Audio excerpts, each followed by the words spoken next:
everyone, this is Taylor from the Bellingham Real Estate Company and Live Bellingham Now, and I am sitting here with Kait Whiteside, Executive Director of the Max Higbee Center, and today we're going to talk to Max Higbee Center about what they do and why they are such a critical component here in our community, and we're doing this in advance of our third annual trivia fundraiser, Revenge of the Sixth, Star Wars Trivia to benefit the Max Higbee Center, happening on Monday, May 6th at Stemma Brewing. Kait, thanks so much for being here. Thanks for having me. So to refresh everyone's memory, can you explain what your role is and what you do at the Max Higbee Center? Yeah, so I'm the Executive Director, so my role is to provide leadership and to help lead programs and to ensure that we have enough funding so that we can run our programs and, more importantly, so that we can grow and meet the community need.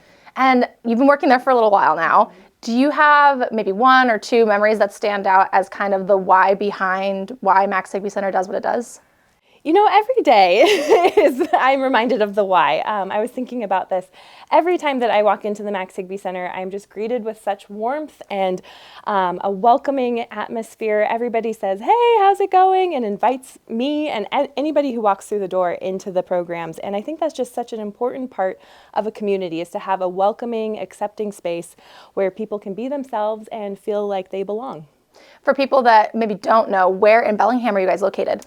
Yeah, we're located on State Street, so central downtown Bellingham, one block from the bus station, and we're centrally located so that everybody can access our facility and so that we can explore the community and use the bus to go to different places out in Bellingham and Whatcom County. So the center, the mission, the organization, how long have you guys been doing this, and what is kind of the history behind what brought you to today? Yeah, so Max Higbee Center, we provide community-based recreation programs for teens and adults with developmental disabilities.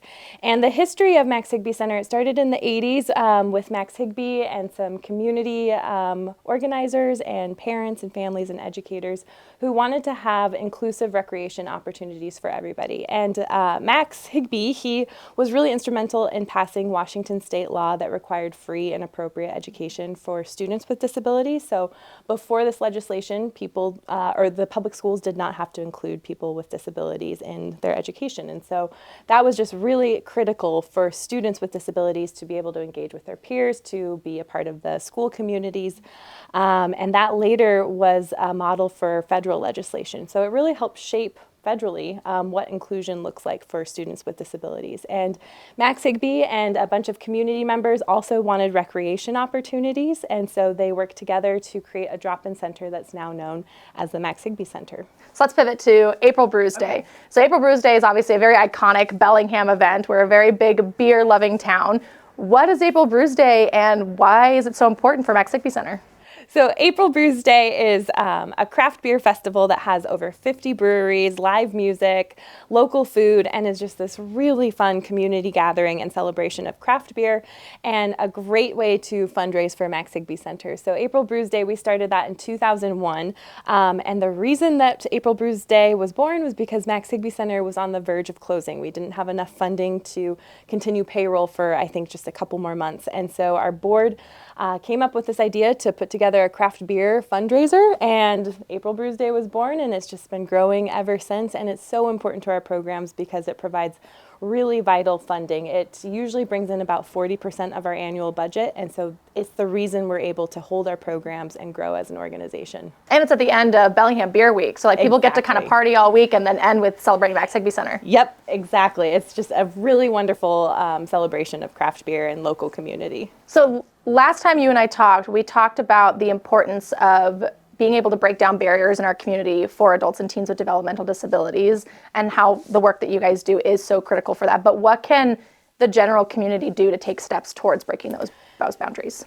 Yeah, so the barriers, there's so many societal barriers that people with disabilities face often on a daily basis, whether it's attitudinal barriers of somebody not being very welcoming, or if it's a structural barrier like stairs to the front door. There's so many barriers, and since it's societal barriers, it's on the society, it's on the community to figure out how to diminish those and how to create a more accessible and welcoming community. So I would say just everybody has this responsibility. It's a shared responsibility, and any small step that an individual can do to become more welcoming, more inclusive, or to create a more accessible place, those are all very meaningful and powerful steps that will have ripple effects throughout our community. So maybe it's, rearranging the furniture so that there's bigger aisles for people with wheelchairs to be able to navigate through. Or maybe it's taking inclusion or disability etiquette training. There's a lot of really great trainings out there so that individuals feel comfortable communicating and engaging with people with disabilities. I think that's one of the more harmful barriers, is when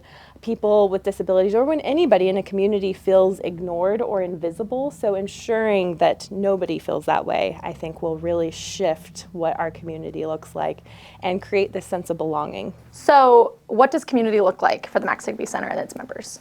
At Max Higbee Center, community looks like everybody belongs, everybody's welcomed, everybody's accepted for who they are, and then everybody has the freedom to choose how they participate, the autonomy to choose how they participate. So what that looks like is, if we have a yoga class, everybody feels that they belong there at that yoga class, and that it's there for anyone in the room to participate in.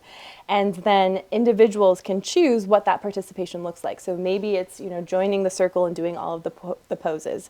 Maybe it's doing half of the poses. Maybe it's just sitting and watching and enjoying it from afar. So there's just a lot of choice and I think a lot of belonging that happens in our programs. Well, and I remember last time we talked, you talked about how critical it is that members have choice, because it makes them feel that autonomy that, like, I can choose what I want to do and how I want to be enriched today. Yeah, exactly. And everybody wants to feel that. Everybody wants to lead a self-directed life where they have choice and power and autonomy. So, Dana, can you tell me more about your role and what you do at the Max Higbee Center? Yes. So, community outreach coordinator means I get to go out into the community and talk to different organizations and businesses and anybody who's interested in what we're doing, and hopefully come up with some good ideas of how they can partner with us to support our programs, maybe bring new resources or funding our way, volunteers our way, and so it's a really exciting role to see what's possible. Yeah. And obviously you're newer to this role, like officially, because you used to be more of like program lead, right? No, I was continue to be also. They let me keep doing it. I get to still be a dance instructor. Yeah. So they have instructors come in to lead different program activities. And I was one of those peeps that got to come in and lead a dance party, basically, a facilitated dance party. That's really cool. So from either of the time that you were doing these recreational activities or now kind of in your more official role, is there a memory or something that sticks out about your time working there that you feel speaks to the why of why you guys do what you do? Yes. I mean, of course, dance parties are amazing. And yeah, Max Higbee knows how to party. So I've heard. Yeah. But honestly, like, there's something about being able to playfully, as a group, express ourselves, in this case with musical movement, is what I've done a lot of there. That really gives people a chance to practice the courage it takes to be yourself in front of others, and to also cultivate that sense of togetherness in a shared activity. And that you get to, feel that togetherness and authenticity at the same time. And dance, painting, yoga, all these things give you a chance to do that. I'm going to do the thing with the friends, but I'm going to do it my way, and figuring out what that means. And it's empowering, and it's lovely. Yeah. And on the topic of community, what does that look like for Max Higbee and its members? So certainly there's lots of ways that we can engage with different organizations and places and people in the community to do different activities. So it could be, getting out and doing hiking or snowshoeing, or definitely we go on lots of bus excursions. And some of my favorites are the organically occurring magical things that happen when, say, we just go to the mall and we have a mall trip maybe, and then while we're at the mall we start chatting with somebody that has a bunch of kids, and then the kids want to play and run around us, and so then we're just chatting up some kids, and so those kind of organic, just hanging out in the community things are some of my favorite that I've been a part of. So now that we've kind of reached a position in our community where we can do more events with people together and in person, what has that looked like over the last couple of years, and what does that look like day to day? Yeah, so recently we had a winter showcase, so we got to all be crammed into the little bay, theater there. It was a packed house, standing room only, and we had a play that was an original production, written, performed by Max Higbee members and staff. They made their own sets, they made their own costumes, wrote their own lines. And so that whole process was awesome. And then being able to bring that to a stage and show that off to friends and family and community members, and bring it to life, it was awesome. So that just happened. We'll have a 5K coming up in October, so look for that. And then, of course, April Brews Day. Yeah. And then how you were mentioning, like, you guys sometimes upwards of like 20 to 40 members throughout the center in a day, maybe? Yeah, it can really fluctuate, but it seems like, when you tally it up, it's about, per program, there are these like 4-hour morning and afternoon program shifts. Yeah, anywhere from, 15 to 35 people have dropped in for that program. And then we generally have some kind of facilitated activity in the center that, again, lots of freedom and choice around how you participate with it or not, or do your own thing if you'd rather. And then also generally one excursion per program too, where we go for a walk, go somewhere on the bus, have an outing, go to the arcade, lots of different activities. Let's talk about recreation, why it is so critical, and obviously you talked a little bit about like what that can look like for members depending on the activities, like physical or, just hanging out. Why is that so important? Oh boy. I mean, recreation is important for everybody. I feel that way for sure. And especially as we grow older, I think kids are often given the opportunity in structured ways to play as if kids need it.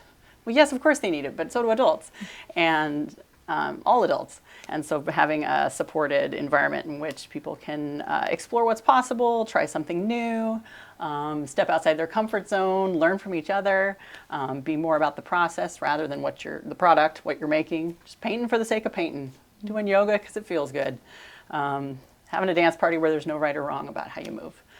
That those things are really good in the realms of self-acceptance, non-judgment, togetherness, and just feeling good. It's important. Yeah. And then volunteering, can you speak to volunteer opportunities within the center for people that want to make a difference for the members? Yeah, so we're definitely looking to expand our volunteer opportunities so that we can offer basically weekly volunteer shifts. So you would pick, a day, either morning or afternoon, that you'll do on a quarterly basis. You'll commit to, say 10 weeks in a row or something, where you would show up for that weekly shift and then support whatever is happening in the program on that day. So it's a really cool way to hang out with us, do what we do, support members who otherwise might not be able to participate to the degree they'd like to, but having a little more one-on-one support helps them do that. So. For more information about the Max Higbee Center and to learn about their volunteer and programming opportunities, you can visit them online at maxhigbeecenter.org and reach out to them through their portal. And if you're hoping to try your hand at Star Wars trivia, tickets are on sale now at the link in our description for Revenge of the Sixth, Star Wars trivia benefiting the Max Higbee Center. May the Force be with you.